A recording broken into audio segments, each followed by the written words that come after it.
Hello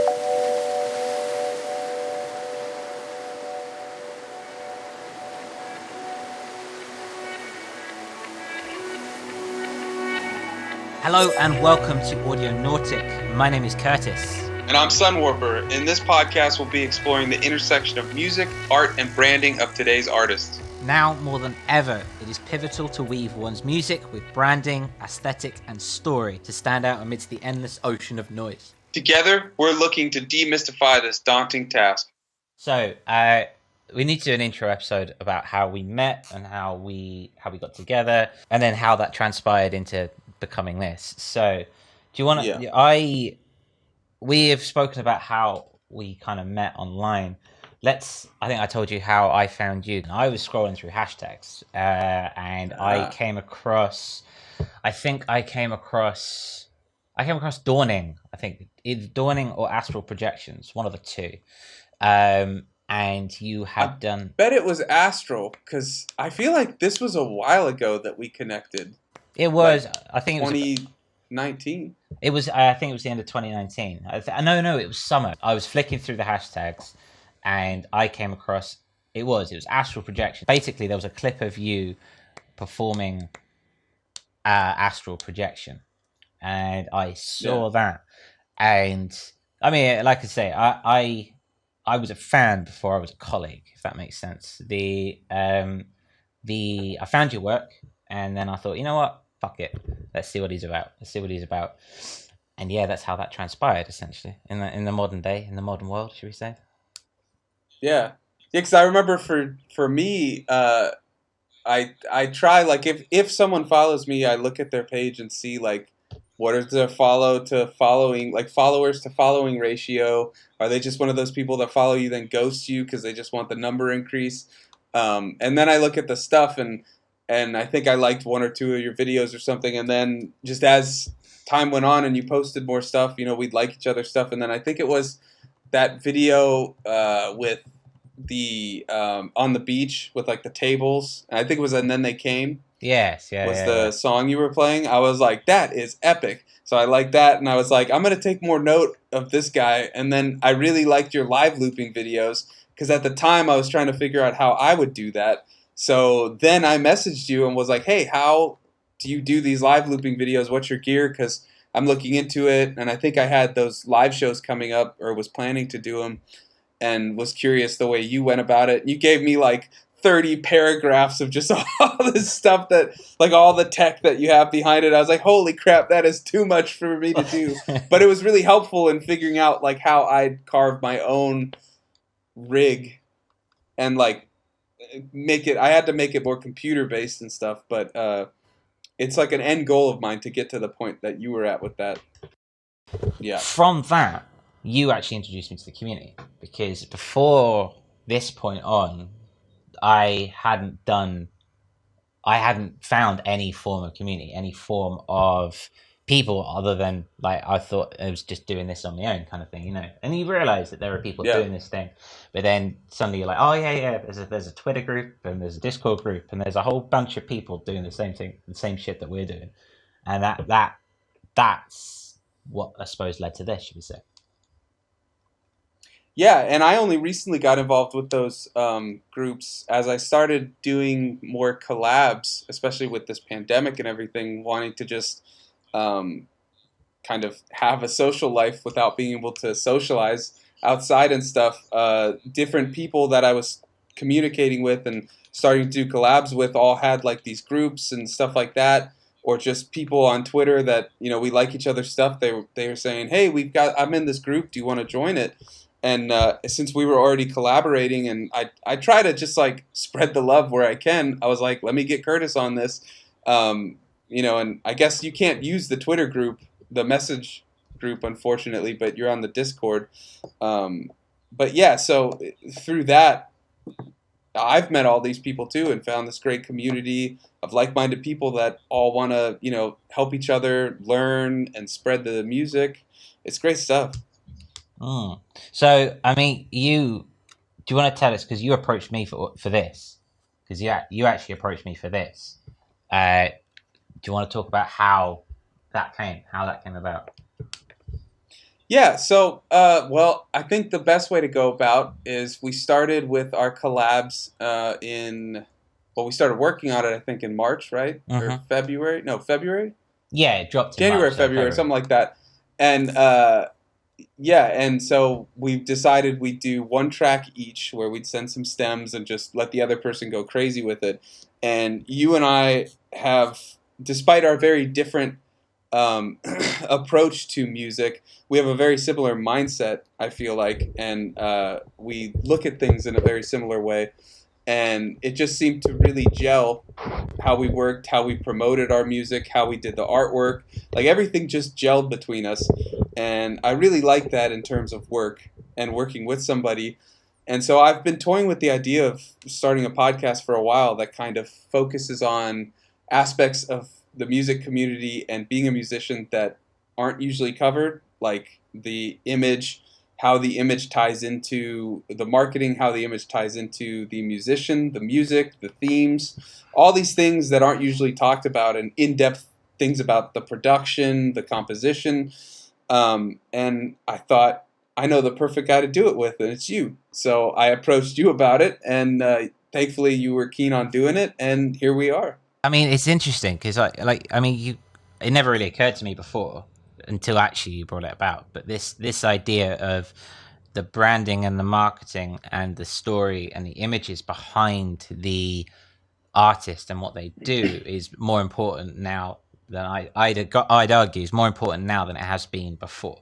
In this day where essentially the music that we make counts for fairly it counts obviously, it's why we do it, but people generally speaking they buy in and they fall in love with the story and the message behind the artist, and therefore it's important to have that whole thing. I think I can't remember the guy's name, but the lead singer from Lamb of God, he says, "I'm a glorified T-shirt salesman," because they make no money from their actual music. It's all through live gigs where you buy, send merch, that kind of thing, and that's kind of what sells. That is the story and the image behind it.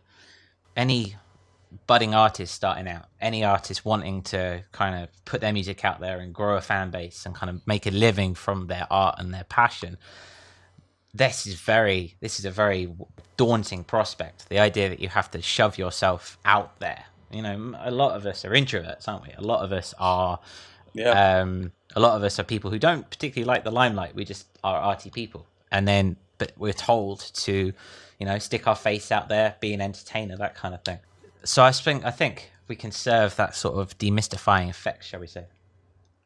Yeah, I mean, here's the thing. You kind of covered it, but we're in basically an endless ocean of music at the moment. Like, because of streaming and because of the internet, there's just tons of music, there's tons of playlists. It's very hard to be heard. And part of the way you set your narrative and the story you tell and the art, like everything comes together. Like you have certain artwork that draws people to it, or you have a theme in your artwork that you always explore. There's many ways to do it, there's tons of facets to it, but it's just having like a multifaceted approach, not just the music. The music comes first, obviously we're musicians, but you have to have these other things not necessarily figured out, but an idea of where you want to go with them so that you can evolve them. It's interesting. How much? I mean, it's completely true. How much of your own then branding and your own idea then comes from your basis of seeing other people doing it from an external source? In what way do you mean? Like, okay, so I feel anyway that we're all working on our personal brand and we're all working on our way forward and how we present ourselves to the community in our own way. I feel as though my identity and Kh3rtis, what Kh3rtis is and where Kh3rtis stands in the world, has become a lot more clearer since finding about the community, since getting in and understanding more about how the rest of the community work, kind of thing. How much of I see what you mean. Yeah, I get what you mean. This might be a terrible answer, but I don't know if it's changed much at all. I have like a design aesthetic and a theme that I always try to explore and convey. And I think as an artist, you should be doing it based on what you feel internally, no matter what's external to you. Mm. Um, I think it can be reinforced and explored more or altered a little bit when you see things coming at you. But honestly, it's only made me want to double down on just like exploring different sounds that I always want to explore. Adding whatever I want instead of focusing on what I think other people want to hear. Interesting, interesting. So in this where we're going and what we're going to do over the next months and weeks, etc. What are you particularly interested in finding? I honestly really just want to hear from different artists about the way they approach all these different things. Like, even just when you and I talk about how different our production is, or like how you do your live looping compared to how I do my live looping, there's so many different ways to approach it. And none of them are right, none of them are wrong. But it's always good to hear what those ways are and see if you can incorporate any of that into yours. And that's what I'm hoping that people who listen can get from it too. Like, oh, Sunwarper does this. That's cool. Maybe I'll do something different, but based off of that. Or like Kh3rtis uses all like loopers and this and that. I've never even thought to do that. Maybe I'll try that instead of just using random MIDI loops. Yeah, that works. That works. That works. The What about you? What are you hoping to get from it? I want to hear more about stories. I want to hear more about the. I mean, I want to hear about the production. I want to hear how people work. Like the idea of how people get from A to B or A to Z is fascinating to me. Um, Yeah. I also want to hear that human side. I'm a big believer in. I want to hear the passion and the story behind what the people are doing. Like why um the concept behind it. Like you say, you've got a brand and you've got an aesthetic that you go with each individual track and album EP what you put out, and it's interesting to see the thought processes behind that, what message you are trying to convey. um I think it stems from Kh3rtis, because Kh3rtis is a complete kind of concept in its own right, and it's a completely alien story, and I want to see to the extent to which, or how I want to hear those stories from other people. I want to see how they or what stories they're trying to tell through their art. Yeah, and speaking of stories, and since you gave the tease of Kh3rtis, I think you have to explain Kh3rtis a little bit. Well, Kh3rtis is he's an alien. He's a Brudonian. He's a creature from another planet that one day during a civil war on his home planet he escaped as a refugee. We spoke about and then they came earlier. That's the point. And then they came. This is when the Jade Federation, these big bad people, came over and destroyed his home planet, and he fled as a refugee to Earth. He just happened to fall upon Earth around about 1920, 1923. And he lived in the wildernesses of Siberia for a couple of years, but then he was actually picked up by the Russians, and he was forced to work in the Russian cosmonaut program. And he had no choice. I mean, Earth is not at a position to send him home or get him away. So yeah, he was forced to work for the Russian cosmonaut program. Eventually, at the end of at the beginning of Ebbs, Flows, and Solos, he escaped and he managed to get off. And unfortunately, he crash landed on a distant rim world. But from there, we get to explore the rest of this cosmos. We have a whole kind of thing that I'm not aware of yet. I'm not fully aware of it yet, but it's there, and we're finding out. We're finding out who he is. And does Cosmic Sonics tie into that a little bit, or is that just a random name that's a coincidence? No, well, Cosmic Sonics it's a double meaning. So obviously you got the word cosmic, which is space. Obviously, I'm all about space music, and we're all about exploration of the cosmos. I mean, there's a consistent space theme through a lot of people's work. But cosmic, have you ever? I don't know if you're aware. It's an English slang. Cosmic is another way of saying awesome or great or insane. Huh. No, I didn't know that. Yeah. It's very old English. It's you say, oh, something's great. In the 70s and the 80s, you'd say, oh man, that's cosmic, and so there's that double meaning. So you've got space sonics or cosmic sonics, but then you've also got awesome sonics, and the two together, make it as it is. So the idea, I suppose, is to force myself to absorb new music. and force myself to keep on listening to new people and keep up to date with what people are doing, and also appreciate other people's work and then learn from that. I suppose that's what it is. It's fun to start something new with someone else. I feel as though moving forward with Audionautic, we're gonna have to learn how to pronounce that word correctly. The Audionautic. You just have to say it a bunch of times. Audionautic.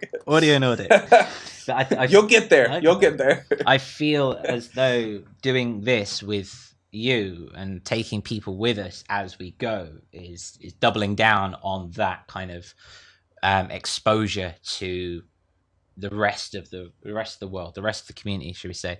Because we can. Oh, not only is it more fun because I'm sitting there chatting to you, and we're sitting chatting, having some coffee, etc. But with more minds and more ideas, and with someone else, you know, it's always more fun. It's always more fun. Yeah, and I mean, I feel like I learned that a lot this year because I was, from my metal band in high school and some experiences in college, I was pretty jaded from working with other musicians, and I just wanted to like the whole reason I got into electronic music more and more was because it's something you can do solo and like isolated, and it's your ideas and you can just make them whatever you want and flesh them out, and it's all you. And I love that because like in my metal band in high school, we made 4 songs and a song that was basically a glorified breakdown in the 2 years we were together. And it was because I really wanted to go with like a more post-metal and post-rock sound, and they just wanted these generic, like C, drop C, just like breakdowns, 0, 8, 5 or whatever. And it was really hard to come to a compromise, especially when you're young like that. It really jaded me from it. And then working with you and working with Matt and Amanda and like all these, both Matts, and then being in that group. So I guess to come back to that question about the group, what it really did show me was that there is a serious there's true beauty and something to be learned in collaborations with people. You really like having 2 people mix the same ideas together and new ideas into it really brings something out of you as an artist. Oh, that was good. That was yeah. I floored you, I guess.